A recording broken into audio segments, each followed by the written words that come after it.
जय हिंद दोस्तों, कैसे हैं आप सभी। दोस्तों, आज के इस खास और इन्फॉर्मेटिव वीडियो में मैं आपको उज्जैन के राजा श्री महाकाल मंदिर में स्थापित महाकालेश्वर ज्योतिर्लिंग के दर्शन और यात्रा की संपूर्ण जानकारी देने वाला हूं। पूरे साल लाखों भक्त यहां पर दर्शन करने के लिए आते हैं। अगर आप भी भगवान शिव के इस अलौकिक ज्योतिर्लिंग के दर्शन करने की प्लानिंग बना रहे हैं तो ये वीडियो आपकी बहुत हेल्प करेगा। इस वीडियो में हम लोग बात करेंगे आप यहाँ तक कैसे पहुँचेंगे, यहाँ पर पहुँचने के बाद में आपको होटल या धर्मशाला कहाँ पर लेना चाहिए, मंदिर में दर्शन करने का सही तरीका क्या रहता है, यहाँ पर आप कौन कौन से प्रमुख मंदिरों में दर्शन जरूर करें, यहाँ पर खाने पीने की कैसी फैसिलिटीज़ हैं, और वीडियो के लास्ट में बात करेंगे कितने बजट में आप इस पावन यात्रा को पूरा कर सकते हैं।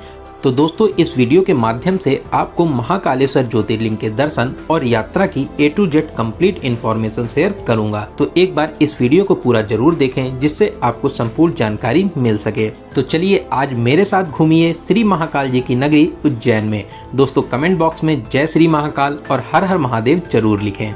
भगवान शिव के 12 ज्योतिर्लिंगों में से एक महाकालेश्वर ज्योतिर्लिंग मध्य प्रदेश के उज्जैन में शिप्रा नदी के किनारे स्थापित है। इस ज्योतिर्लिंग को सबसे शक्तिशाली ज्योतिर्लिंग माना जाता है। तो चलिए सबसे पहले बात करते हैं कि आप उज्जैन कैसे पहुंचेंगे। उज्जैन तक आप बस, ट्रेन, फ्लाइट, प्राइवेट कार हर तरीके से आ सकते हैं।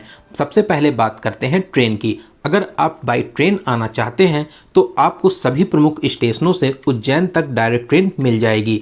ट्रेन का सफ़र सबसे अच्छा और सस्ता रहता है।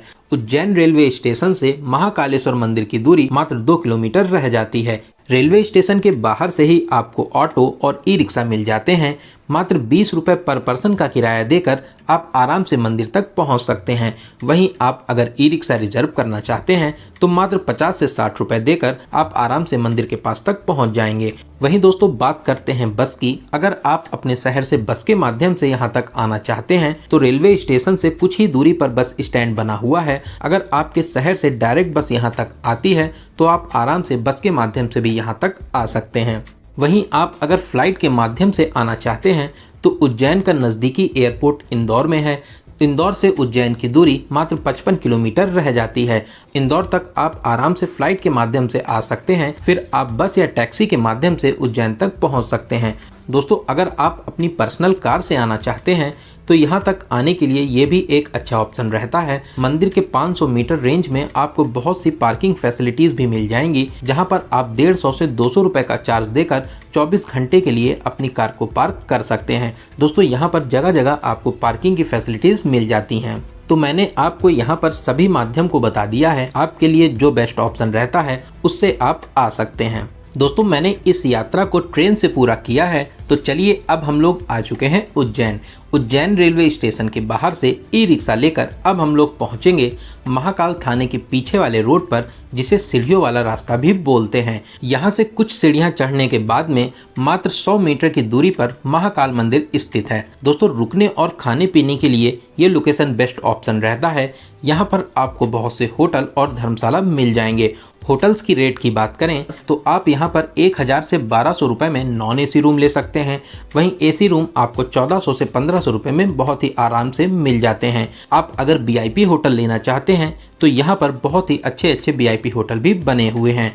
वहीं बात धर्मशाला की करें तो यहाँ पर बहुत से धर्मशाला भी बने हुए हैं, जहाँ पर मात्र आप 500 से 600 रुपये में एक अच्छा सा रूम ले सकते हैं।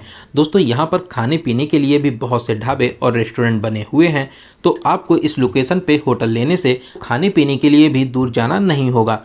तो दोस्तों, रुकने के लिए ये लोकेशन बेस्ट ऑप्शन रहता है। महाकाल मंदिर भी एकदम पास में है। साथ ही साथ आपको बहुत से होटल, खाने पीने के लिए बहुत से रेस्टोरेंट और कुछ ही दूरी पर आपको पार्किंग की फैसिलिटी भी मिल जाती है।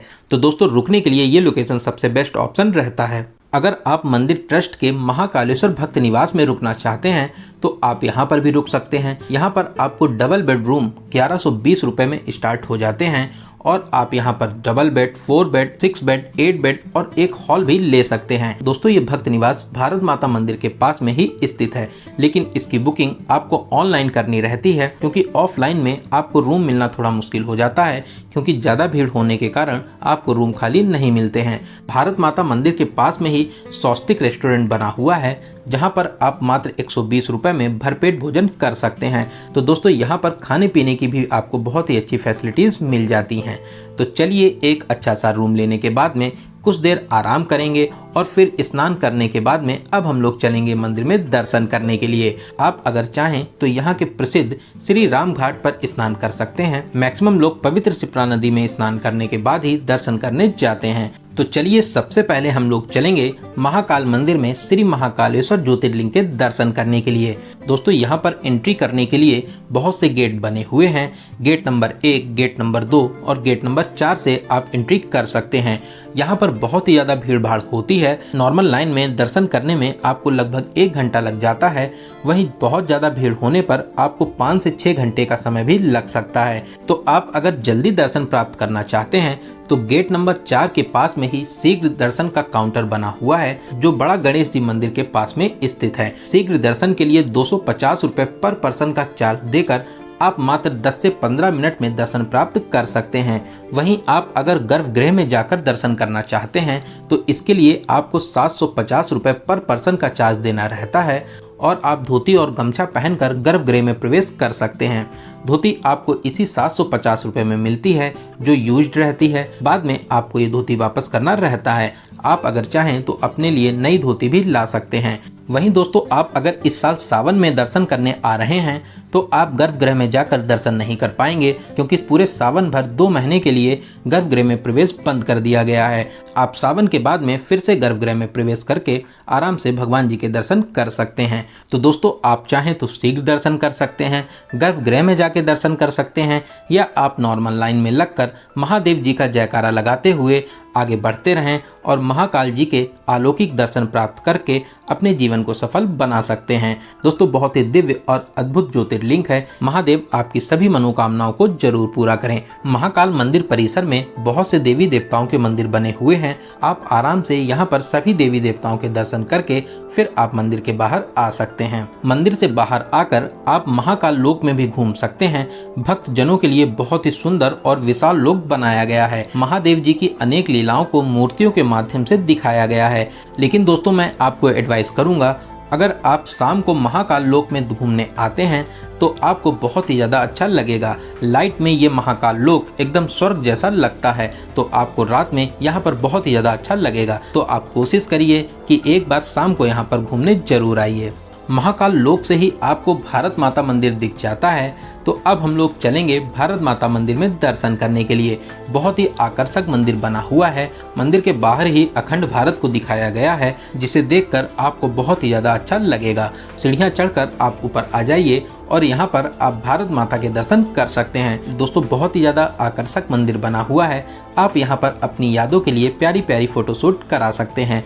चलिए अब हम लोग महाकाल लोक परिसर से बाहर आकर गेट नंबर 4 के पास में स्थित बड़ा गणेश जी मंदिर में दर्शन करने चलेंगे। दोस्तों यहाँ पर गणेश जी की विशाल प्रतिमा स्थापित है। आप यहाँ पर गणेश जी के दर्शन करिए और गणेश जी का आशीर्वाद प्राप्त कर सकते हैं।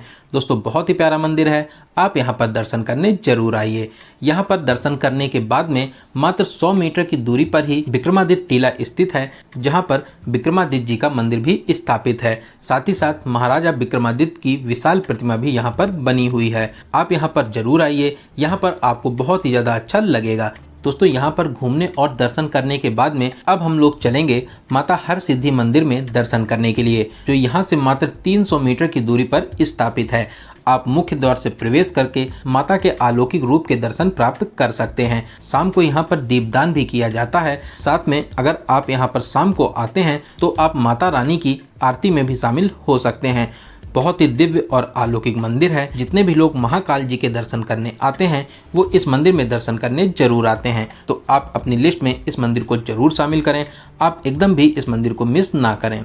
दोस्तों इसी रास्ते पर आगे श्री राम मंदिर धर्मशाला स्थित है। यहीं से श्री राम घाट के लिए रास्ता जाता है। तो चलिए अब हम लोग चलेंगे यहाँ के प्रसिद्ध श्री राम घाट पर शिप्रा नदी के दर्शन करने के लिए। दोस्तों घाट के किनारे बहुत ही प्राचीन मंदिर स्थापित है। आप यहाँ पर बैठकर माँ शिप्रा नदी को बहुत ही आराम से निहार सकते हैं। आपको यहाँ पर बहुत ही शांति मिलेगी। आप शिप्रा नदी के पवित्र जल में स्नान कर सकते हैं और आप यहाँ पर बोटिंग भी कर सकते हैं, जिसके लिए आपको 30 रुपये का चार्ज देना रहता है।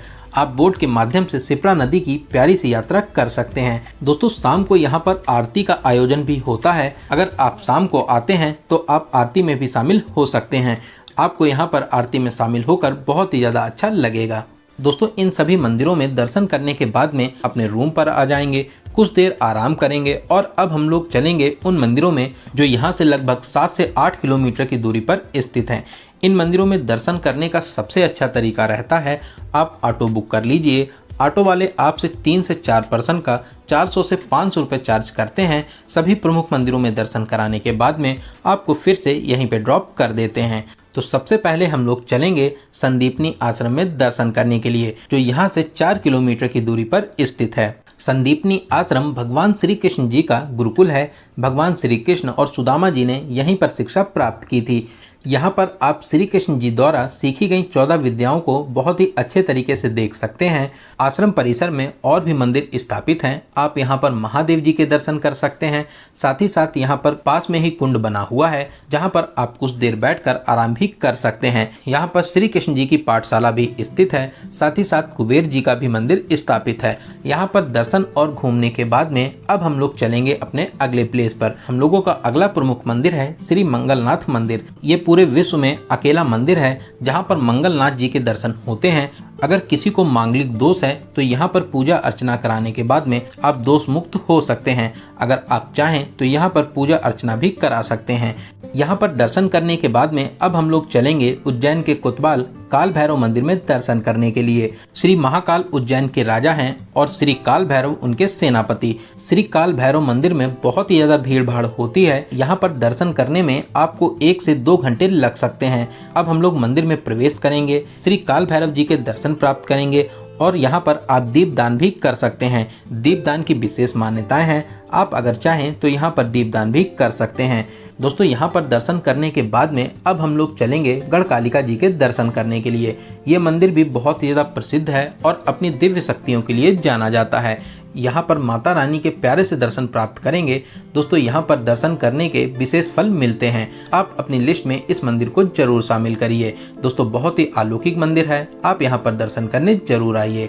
माता रानी आपकी सभी मनोकामनाओं को जरूर पूरा करेंगी। गढ़कालिका मंदिर के पास में ही गणेश जी का मंदिर भी स्थापित है। यहाँ पर भी आप दर्शन कर सकते हैं। इन मंदिरों के अलावा आप श्री सिद्धबट मंदिर में दर्शन करने जा सकते हैं। भरथरी गुफा में भी दर्शन करने जा सकते हैं। दोस्तों, ये उज्जैन के बहुत ही ज़्यादा प्रमुख मंदिर हैं। आप यहाँ पर दर्शन करने जरूर आइए। तो दोस्तों, इन सभी प्रमुख मंदिरों में दर्शन करने के बाद में अब हम लोग वापस अपने होटल में आ जाएंगे। चलिए दोस्तों, अब हम लोग बात करते हैं कि इन सभी मंदिरों को आप कितने दिनों में कवर कर लेंगे। अगर आप उज्जैन सुबह 7 से 8 बजे तक आ जाते हैं तो आप एक ही दिन में इन सभी मंदिरों को आराम से कवर कर लेंगे। अगर शाम की आपकी ट्रेन है तो आप शाम को आराम से वापसी भी कर सकते हैं।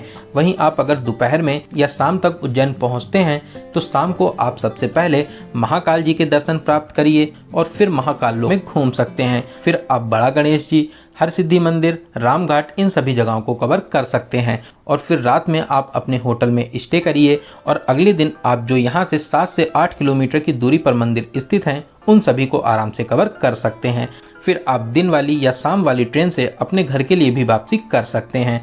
दोस्तों, आप अगर यहाँ से ओमकारेश्वर ज्योतिर्लिंग के दर्शन करने जाना चाहते हैं तो आपको यहाँ पर बस की फैसिलिटी मिल जाती है। बस आपको सुबह 7 से 8 बजे ले जाती है और पूरे दिन आपको घुमाने के बाद में शाम को फिर से यहीं पे ड्रॉप कर देती है। बस वाले आपसे आने जाने का 350 रुपये चार्ज करते हैं। उज्जैन से ओमकारेश्वर ज्योतिर्लिंग की दूरी 140 किलोमीटर रहती है। तो आप अगर ओमकारेश्वर ज्योतिर्लिंग के दर्शन करने जाना चाहते हैं तो आप बड़े आराम से यहाँ से जा सकते हैं। चलिए अब हम लोग बात करते हैं सबसे ज़रूरी क्वेश्चन, बजट की। कितने बजट में आप इस पावन यात्रा को पूरा कर लेंगे। दोस्तों, मैं मान के चलता हूं कि आप कम से कम 2 लोग तो यहां पर दर्शन करने आएंगे ही। 2 लोगों में आपके होटल और ऑटो ई रिक्शा का किराया डिवाइड हो जाता है। तो आप मान के चलिए कि 2500 से 3000 के बजट में इस पावन यात्रा को बहुत ही अच्छे तरीके से पूरा कर लेंगे। इस बजट में आपका ट्रेन का किराया, होटल, खाना पीना, ऑटो या ई रिक्शा का किराया और साथ में कुछ नॉर्मल खर्चे इंक्लूड हैं। वहीं दोस्तों, अगर आप VIP होटल लेते हैं, फ्लाइट से आते हैं, प्राइवेट टैक्सी करके सभी जगह जाते हैं, तो फिर आपका जैसा बजट हो आप आराम से इस पावन यात्रा को पूरा कर सकते हैं।